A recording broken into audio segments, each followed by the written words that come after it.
Alat-alat tulis mereka sangat sederhana. Alat tulisnya terbuat dari bambu dan kayu, Bapak Ibu. Demikianlah cara menuliskan ayat-ayat Al-Quran yang digunakan sampai saat ini. Baik. Perempuan sebelah sini silakan. Perempuan sebelah sini. Ada kemana, Mas? Ada ke sini. Bismillahirrahmanirrahim. Assalamualaikum warahmatullahi wabarakatuh.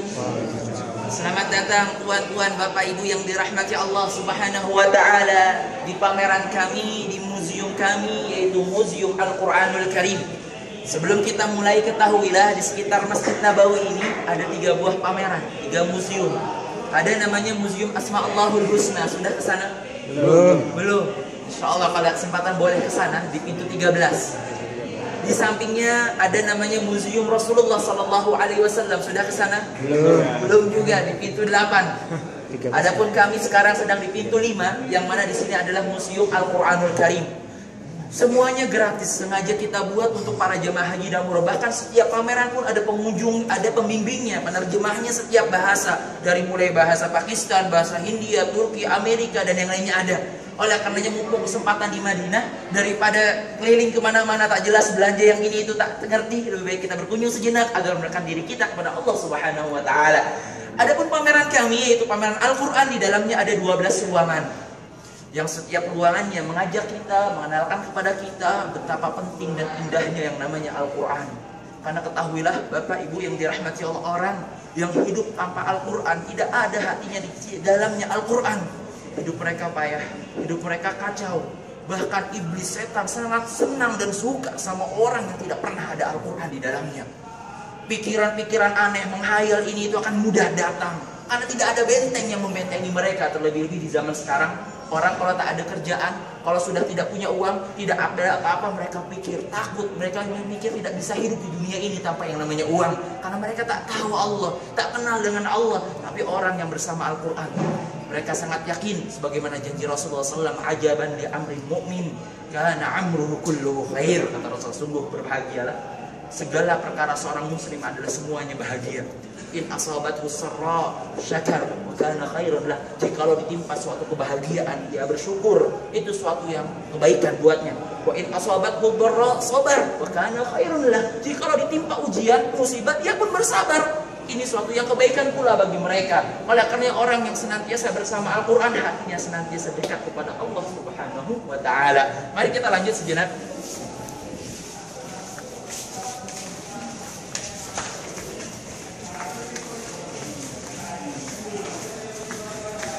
Kita tidak bisa langsung terobos karena sedikit ramai. Geser kemari sedikit, laki-laki sebelah sini, puan sebelah sini, tengok gambar ini. Ini yang bertulisan Allah Waliyyu Taufiq. Tulisan ini yang menulisnya ialah seorang sultan, seorang gubernur, yang mana ia bernama Sultan Mahmud Ibnu Abdul Hamid. Ia yang hidup di zaman Turki dahulu. Tengoklah, sultan ini, ia bukan hanya seorang sultan yang hanya memimpin umat Islam saja, tapi ia merupakan sultan yang ke-30 yang Masya Allah sangat perhatian lebih dengan yang namanya Al-Quran. Diriwayatkan beliau telah menuliskan Al-Quran dengan tangannya sebanyak 2 kali, yang semuanya lengkap dari Al-Fatihah sampai An-Nas. Kita tak bayangkan seorang sultan yang begitu sibuk dan padat waktunya tidak hanya mengaji ataupun mendengarkan, tapi ia pun menulis Al-Quran. Lalu kita saat ini, kesibukan apa yang menghalangi kita? Yang sering kali membaca saja masih sering menunda-nunda dan yang lainnya. Mari kita tengok ruangan berikutnya.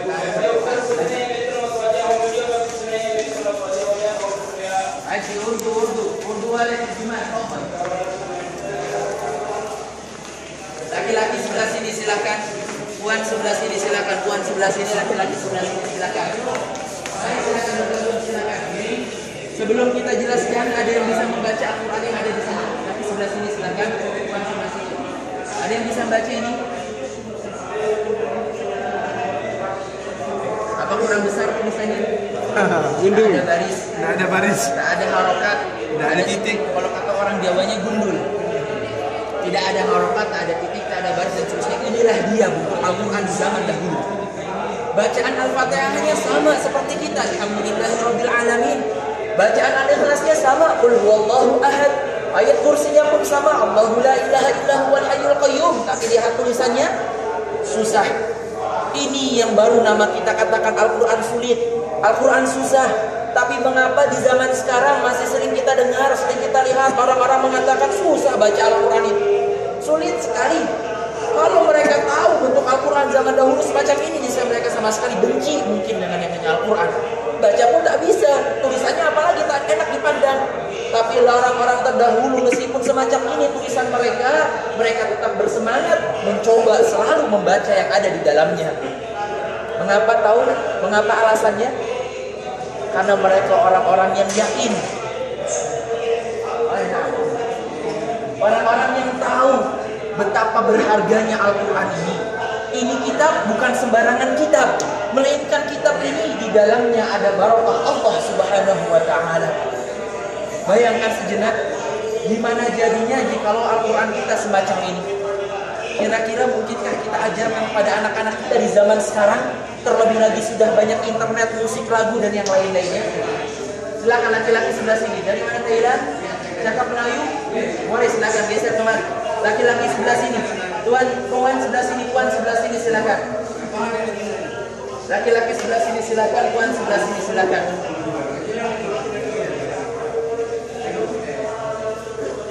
Irfan, maafi tarik. Sabar, maafi tarik. Hada hafid wa hada tarik, maafi makan. Isbir qalilan. Saudaraku yang dirahmati Allah, ketahuilah tatkala kita yakin, tatkala kita tahu di dalam Al-Quran ada barakah Allah, meskipun sesulit apapun yang kita dapati bentuk Al-Quran, niscaya kita akan berjuang, berusaha mencoba membacanya. Mengapa tidak? Lihat orang-orang terdahulu, tatkala mereka tahu satu huruf yang dibaca di dalamnya ada 10 pahala, mereka tak mau meninggalkan satu hari pun tanpa membaca Al-Quran. Rasulullah sendiri yang mengatakan, man qara'a harfan min kitabillah falahu bihi hasanah. Kata Rasulullah, barang siapa yang mampu membaca Al-Quran, setiap satu hurufnya baginya satu pahala, wal hasanatu bi asyri amsalihha, bahkan satu pahala tersebut dilipat gandakan menjadi 10 buah pahala. Gimana orang-orang terdahulu tidak bersemangat membacanya, sedangkan pahalanya sangat agung. Tapi lihat orang-orang di zaman sekarang, tatkala mendapatkan Al-Quran sudah begitu indah, begitu cantik dan elok, tapi masih saja sering menunda dari yang namanya membaca Al-Quran. Waliyadzubillah. Kalau kita tahu di dalam Al-Quran ada pahala yang menjanjikan kebahagiaan bukan di dunia saja, melainkan di akhirat pun, niscaya mereka ini selalu membaca dan mentadaburi yang namanya Al-Quran. Ketahuilah wahai saudaraku, kitab yang paling berharga di muka bumi ini hingga hari kiamat nanti hanya Al-Quran, yang di dalamnya kalamullahi azza wa jal, bahkan yang mendengarkannya akan mendapatkan langsung rahmat Allah Subhanahu wa Ta'ala. Mari kita tengok ruangan berikutnya. Wahai kaum muslimin yang dirahmati Allah, di ruangan ini kita akan menyaksikan langsung sebuah Al-Quran. Mari silakan, ya Allah, urdu terjemahan, fadhal. Laki-laki sebelah sini silakan, laki-laki sebelah sini silakan, laki-laki sebelah sini. Haji, ya Allah, urdu wala terjemahan, fadhal. Puan sebelah sini, perempuan sebelah sini, puan silakan. Puan masuk ke belakang sini silakan. Puan mundur ke kanan sini silakan.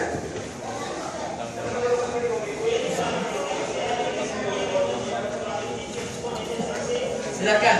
Saudara-saudaraku yang dirahmati Allah Subhanahu wa Ta'ala, tengoklah Al-Quran yang ada di tengah-tengah kita ini. Jikalau kita orang yang pertama kali masuk kemari, mungkin tak yakin, mungkin tak percaya kalau saya katakan ini Al-Quran merupakan Al-Quran original. Mengapa? Tengok Al-Qurannya, sangatlah indah, sangatlah cantik. Lihat tulisannya, Masya Allah. Tapi ketahuilah ini bukan percetakan, ini bukan hasil alat mesin, melainkan ini dia hasil tangan. Tulisan tangan ulama-ulama kita yang hidup di ratusan tahun yang lalu. Mereka hidup di zaman dahulu, tak ada lampu, tak ada AC, tapi mereka dengan itu menuliskan ini semua dengan tangan mereka. Ini Al-Quran tertua di pameran kami, Al-Quran yang paling lama, umurnya hampir 1000 tahun. Hampir 1000 tahun, bukan 100 tahun, tapi hampir 1000 tahun. Ini bukan di kertas, melainkan ini dituliskan di atas kulit rusa. Tahu rusa? Kijang. Dituliskan di atas kulit kijang. Dua Al-Quran ini dituliskan di atas kulit kijang. Tengok, geser samping sini, sini penulisnya bernama Al-Hafidh Utsman Barduri. Beliau bukan hanya menuliskan 1, 2, ataupun 3 Al-Quran saja, tidak, melainkan 106 Al-Quran beliau tuliskan sendirian dengan tangannya. Semuanya lengkap dari Al-Fatihah sampai An-Nas. Kaum muslimin yang dirahmati Allah, dahulu mereka susah membeli Al-Quran, tidak bisa membeli, tak ada percetakan. Mereka tulis Al-Quran itu tujuannya apa? Agar keluarga mereka, anak-anak mereka mampu benar-benar pula bisa membaca yang namanya Al-Quran. Lalu kita saat ini, jikalau kita cinta dengan anak kita, jikalau kita cinta dengan cucu kita nanti, ajarkan mereka Al-Quran. Karena kalau kita mengajarkan mereka Al-Quran, niscaya mereka pun akan cinta dengan Al-Quran. Rasulullah sendiri yang mengatakan, khairukum, sebaik-baiknya kita, sebaik-baiknya orang, manusia zaman sekarang, bukan yang punya uang banyak, bukan yang Masya Allah gajinya tinggi, tapi siapa? Man ta'allama al-Qur'ana wa 'allama. Orang yang senantiasa belajar Al-Quran dan yang mengajarkannya lah, mereka lah orang-orang terbaik di sisi Allah Subhanahu wa Ta'ala. Silakan muter kemarin, kita lanjut ulang berikutnya, silakan. Ya Allah, urdu walai terjemahan, urdu terjemahan, tafadhal. Haji Besa, tafadhal, urdu walai terjemahan, tafadhal. Haji.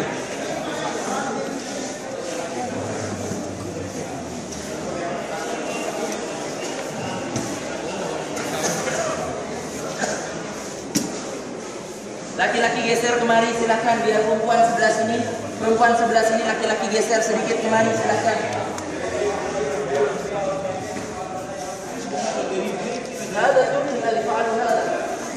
Geser kemari, geser, mundur sebentar, mundur, silakan.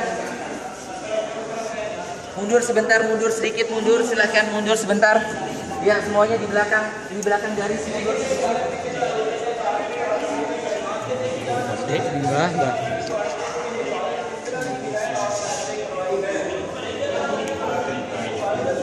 Kaum muslimin dan muslimat yang dirahmati Allah Subhanahu wa Ta'ala, Al-Quran yang ada di hadapan kita ini merupakan Al-Quran terbesar sedunia.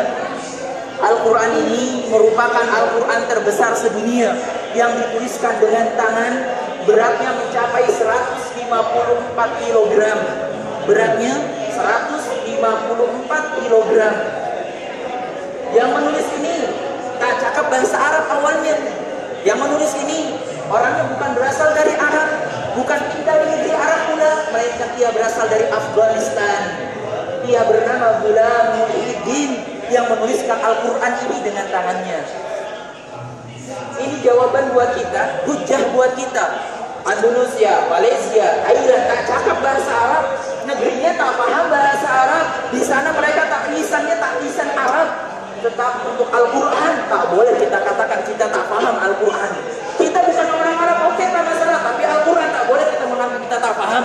Ini orang Afghanistan hidup di 200 tahun yang lalu, tak ada internet, tak ada handphone, tapi mereka dituntut untuk paham Al-Quran. Tengok tulisannya warnanya apa? Hitam.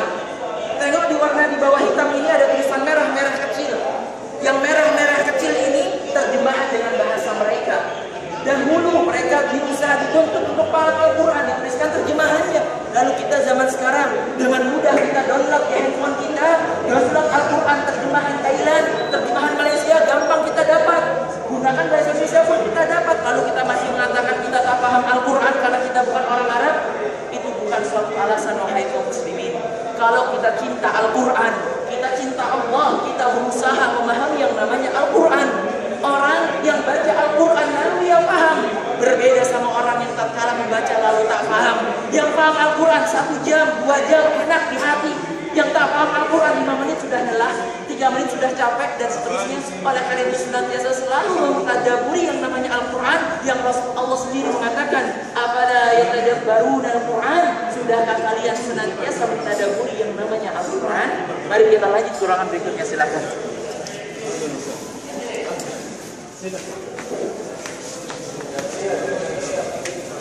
Ya Allah, urdu bisa, urdu terjemahan, apa?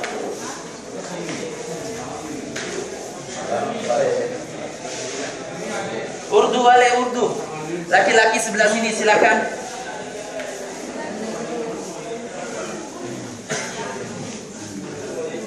Sebelum saya jelaskan Al-Quran ini yang mana merupakan Al-Quran yang original, boleh saya bertanya sejenak, boleh? Boleh. Orang Thailand boleh saya bertanya? Boleh. Pertanyaannya, kebanyakan orang-orang zaman sekarang, misal sakit, misal diuji oleh Allah dengan sakit, kira-kira pertama kali yang dilakukan ia pergi kemana? Kemana? Hospital. Dokter, jikalau nggak sembuh, jikalau tak lekas sembuh, pergi kemana? Kemana? Ke dukun kalau kata Indonesia. Ke Thailand kemana kalau sakit nggak sembuh? Hospital nggak sembuh kemana? Hospital. Ke guru. Kalau tak sembuh lagi kemana? Baru nyerah. Sudahlah, saya pasrah saja, terserah Allah sajalah, saya nanti apa lihat. Jadikan Allah nomor berapa? Nomor terakhir, nomor ketiga. Harusnya orang yang beriman, yang rajin ibadahnya, cinta kepada Allah, tatkala diberi musibah, ia dekatkan kepada Al-Quran, meminta kepada Allah. Allah sendiri yang mengatakan, wa nunazzilu minal Qur'ani ma huwa shifaa. Kata Allah, tidaklah kami turunkan Al-Quran ini melainkan di dalamnya sebagai obat. Lihatlah kaum muslimin, Allah yang memberikan sakit dan Allah yang memberi obatnya. Kalau kita cinta Allah, cinta Rasulnya, senantiasa selalu mendekatkan diri kita kepada Al-Quran. Tengok Al-Quran ini, tak kalau orang-orangnya cinta dan mengetahui Al-Quran merupakan suatu kitab yang berharga, mereka tuliskan dengan emas. Al-Quran ini umurnya 727 tahun yang lalu, mereka tuliskan dengan emas. Lihatlah kaum muslimin, di mana eloknya orang-orang terdahulu. Sebelah sini, makcik, lihat sebelah sini. Ini adalah sebuah rak almari Al-Quran. Ini adalah sebuah rak almari Al-Quran. Yang membuatnya ialah seorang tuan, seorang wanita yang membuat rak almari Al-Quran ini. Terdiri dari 3 pintu. Kalau kita buka setiap pintunya ada rak-rak yang bisa kita simpan Al-Quran. Tiang-tiangnya terbuat dari perak, silver. Lihat, tengok lapisan putih-putih ini terbuat dari gading gajah, dari taring gajah. Umurnya 110 tahun yang lalu. Yang membuatnya ialah istri Raja Mesir yang bernama Amirah Aminah Hani, istri Raja Taufiq Khidir, yang membuat langsung rak almari Al-Quran ini. Mari kita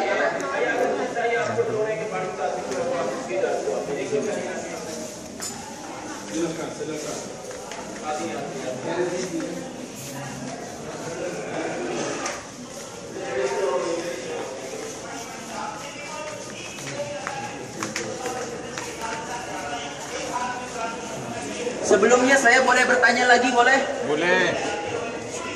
Kaum muslimin semuanya pasti berkeinginan ingin memiliki anak yang cerdas, anak yang pintar, betul? Ingin punya anak yang tampan, betul? Yang cinta kepada orang tuanya, anak-anak yang saleh serta soleha, benar? Benar. Zaman sekarang kita ingin memiliki anak kita anak yang pintar, cerdas, insya Allah mudah. Anak kita jadi anak yang tampan, insya Allah mudah. Tapi yang terakhir menjadikan anak kita anak yang saleh di zaman sekarang sulit. Kenapa? Jikalau tidak kita ajarkan mereka Al-Quran. Karena yang menjadikan mereka orang-orang yang saleh, yang taat, cinta Allah dan Rasulnya, Al-Quran pedomannya, Al-Quran petunjuknya. Orang yang senantiasa membaca Al-Quran, mengajarkan keluarga kita Al-Quran, insya Allah anak-anaknya dijamin anak-anak yang saleh serta soleha. Tapi keluarga yang jauh dari Al-Quran, yang benci Al-Quran, apa jadinya? Mari kita tengok di dalam ruangan kami. Silakan. Silakan.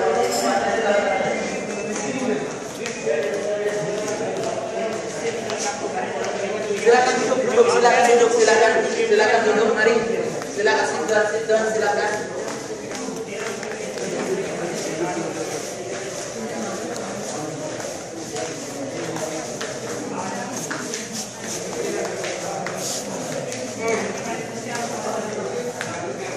Saudaraku yang dirahmati Allah.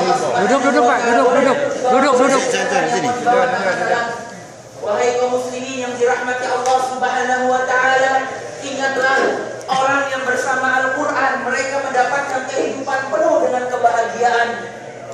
Baik di dunia ini maupun di akhirat kelak, hidup mereka dekat dengan Allah Subhanahu wa taala. Tapi ingat, orang yang benci Al-Quran, yang tidak cinta dengan Al-Quran, tak mau mendengarkan, tak mau membaca, tak mau mentadabburi, ingat janji Allah, apa yang Allah janjikan di dalam ayatnya. Allah berfirman, "Wa man a'rada 'an dzikri fa inna lahu ma'isyatan dhanka." Kata Allah Azza wa Jalla, barang siapa yang berpaling, yang menjauh, yang benci dari untuk mengingat ayatku, lihat kehidupan mereka apa jadinya? Kehidupan yang penuh dengan keburukan, kesusahan. Percayalah kepada Allah,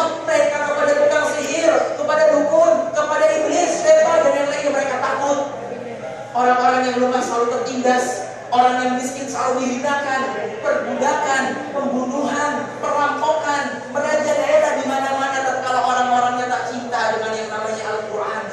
Bahkan kesengsaraan ini, lingkungan yang hancur rusak ini akan berlanjut ke akhirat pula. Kata Allah, wa nahsyuruhum yaumal qiyamati a'ma. Orang yang tak cinta Al-Quran, yang benci Al-Quran, di hari kiamat nanti dibangkitkan oleh Allah sedangkan pandangan mereka tak bisa melihat apa-apa. Sehingga mereka sebagian ada yang bertanya, berkata-kata kepada Allah, qala rabbi lima hasyartani a'ma wa qad kuntu basira. Ya Allah, ya Rabbku, mengapa kau bangkitkan kami dalam keadaan tidak bisa melihat apa-apa, sedangkan kami dahulu orang yang mampu melihat segalanya? Apa jawaban Allah? Qala kadzalika atatka ayatuna fanasitaha wa kadzalika al-yawma tunsa. Kata Allah, dahulu telah datang kepada kalian ayat-ayatku, tanda kebesaranku, Al-Quranul Karim, tapi kalian lupa, lalai, benci, malas mendengarkan, malas membaca. Maka di hari ini pun, di hari kiamat nanti, Allah lupakan orang-orang yang tak cinta dengan Al-Quran. Walhamdulillah. Tapi orang-orang yang bersama Al-Quran, tengok, hidup mereka damai, hidup mereka tenang, kebahagiaan bersama mereka, persaudaraan, keukhuwahan, senantiasa tumbuh dari jiwa yang senantiasa bersama Al-Quran. Orang yang bersama Al-Quran, meskipun berbeda negara, berbeda bahasa, berbeda kulit, tapi mereka tetap satu dan tidak buat kalau kita senantiasa bersama Al-Quran. Mungkin ini yang saya bisa sampaikan. Mudah-mudahan bermanfaat. Mudah-mudahan Bapak Ibu semua tuan-tuan mampu membuka hati kita musim-musim yang indah ini dengan yang namanya Al-Quran agar menjadikan hari kita haji yang mabrur dan diterima oleh Allah, diberikan pahala yang dipahami ya Rabbal Alamin. Wabillahi taufiq wal hidayah. Wassalamualaikum warahmatullahi wabarakatuh. Silakan sebelah sana di rumahnya. Jadi seperti yang sebelum Dr. Wahyu ya.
Sama yang di percetakan itu.